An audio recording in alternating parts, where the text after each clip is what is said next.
Welcome back to One Comic Book a Day, where we're covering Adventure Comics 129, The Pupils of the Past.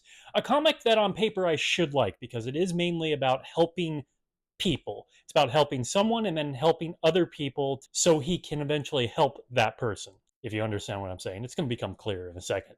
But unfortunately, due to the general problems of Superman comics at that time, currently a Superboy comic, it suffers and isn't particularly very good.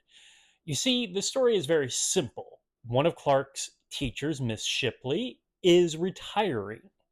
And for her retirement, she wants to see her favorite pupils. Screw everybody else she's ever taught, only these 4 or 5 pupils. Also, they raised money for her to buy her a gift, which never is resolved once we find out about all she really wants is to see those pupils.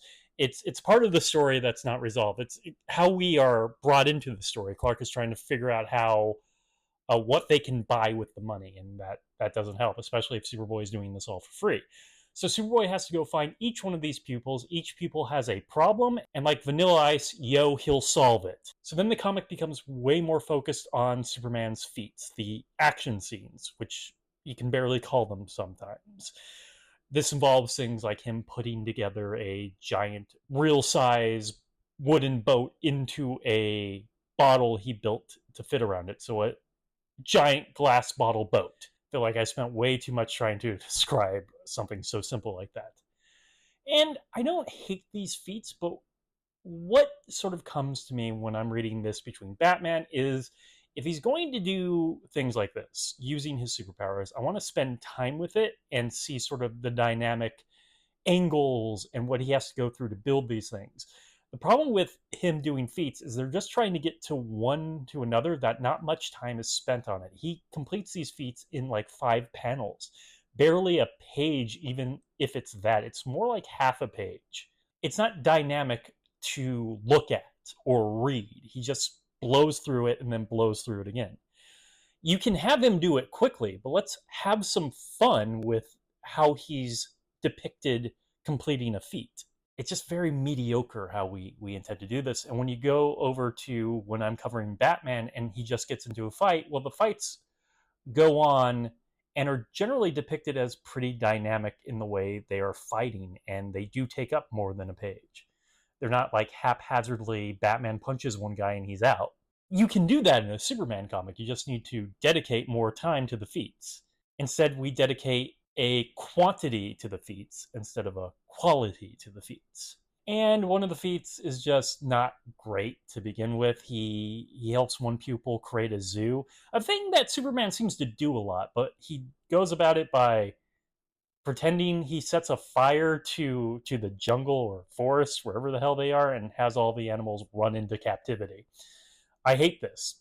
Hate this on many levels.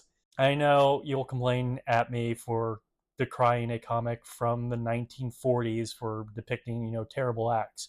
But I can do that. It is my show. It is my complaint. So no, I don't like one of the feats. And eventually we remember the whole, teacher retiring part of the story, which is just more or less the bookends, as we just need to get each one there.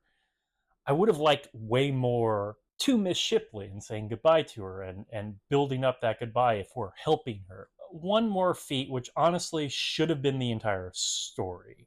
And calling it a feat is really overselling it. There is a mystery introduced with the idea that someone's been putting a flower on her desk the entire time. Every day of most of her career. Turns out it's the handyman. Not to be confused with the previous handyman we've seen at Clark's school, who turned out to be Santa Claus every year. And that was actually a mystery. For 32, 33 years, no one knew who was Santa Claus throughout town and would give gifts to kids. I've covered that story. No, it's a different handyman.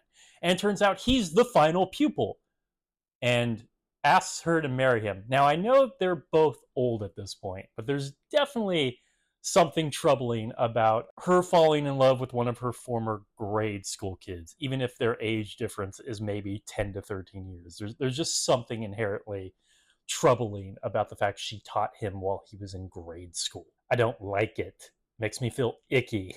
And that's sort of your big high point we go out on with Miss Shipley. So just like a million little problems to a story that I should like. It's about helping people, but my god, they ruined it in so many fascinating ways.